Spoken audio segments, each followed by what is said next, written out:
Gary and Joel and Tommy hired me in 1980, and I'm glad I had the good sense to take their offer. They were all honorable guys, they were good doctors, and everything they told me was the truth, and could never ask for a better partner. Callahan says, it's like getting married. Yes. So anyhow, they were not quite 40, and I thought they were the three smartest guys in the whole world, and so did they.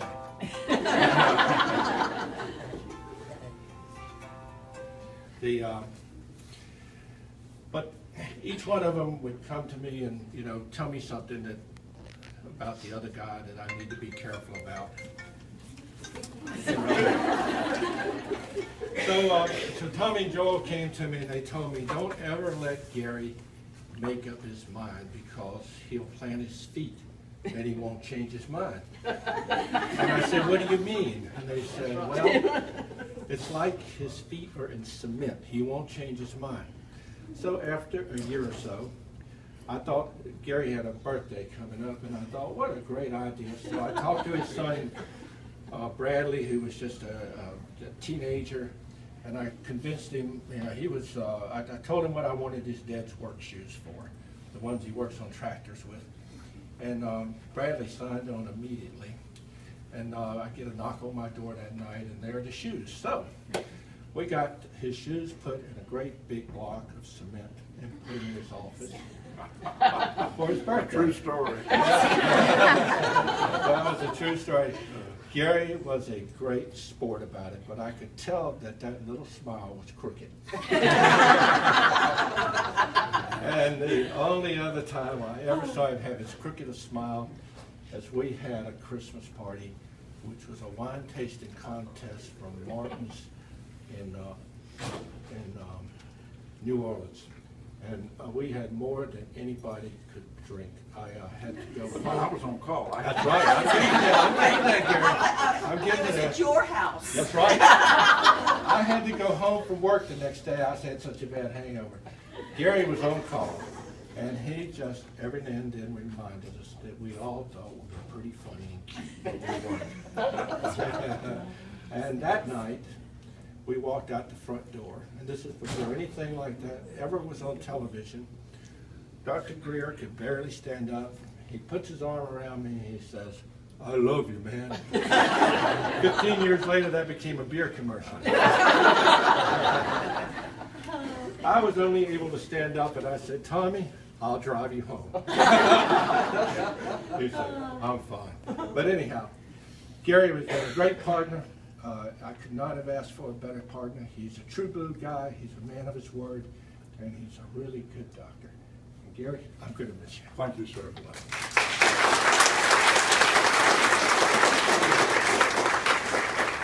I'll be brief. The length of my comments has nothing to do with my affection or respect for Gary. I joined the four original guys and could not have had a better partner than Gary or this group. The thing that stands out about Gary, as you all know, is his respect for honesty and the truth. And sorry, my face does funny. I guess it's the Boy Scout influence of Gary, but Gary is not the person for an amply endowed lady to try on a pair of jeans and ask if it makes her butt look big. He cannot choke back the truth, and we're going to miss you greatly when it comes time to talk to a misbehaving dialysis patient and set some boundaries, because that was one of his fortes, taking on a bad boy. And we love you, and Gary will miss you. Thank you. Thank you.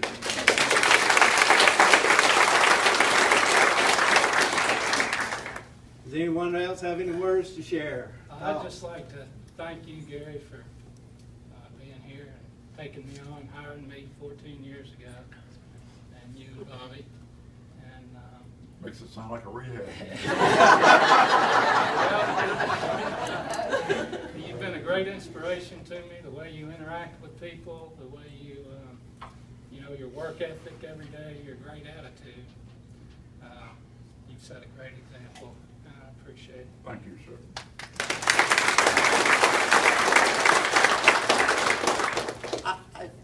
I want to say how honored I am to be able to have met Dr. Boone.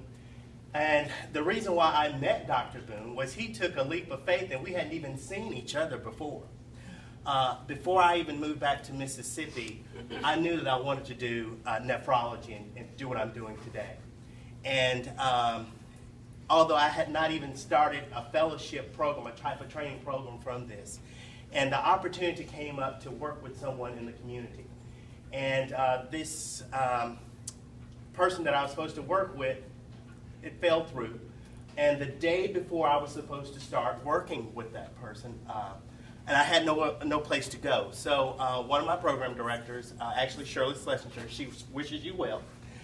We just saw her just a few moments ago, but she made a call to Gary and said, "Hey, I got a local guy. Would you be interested in him coming to Meridian to shadow you?" And I didn't, he just said, sure. And showed up, and from that moment forward, wherever Boone went, Gowdy went. And sure, the breakfasts, Dr. Duggan, yes, I had a little Boone in me. We should have had the breakfast. But it was that level of, commitment that you had that I was able to see from you that was very, very special to me. Ultimately, I was here for a month, and Gary, the last day that I was here, Gary called and says, "Hey, you all need to go ahead and train him. He's going to be all right." And, you didn't have to do that.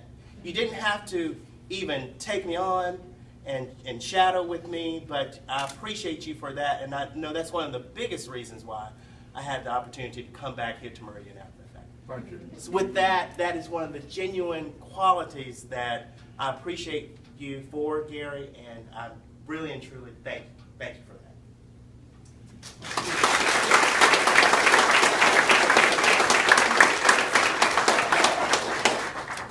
Anybody else?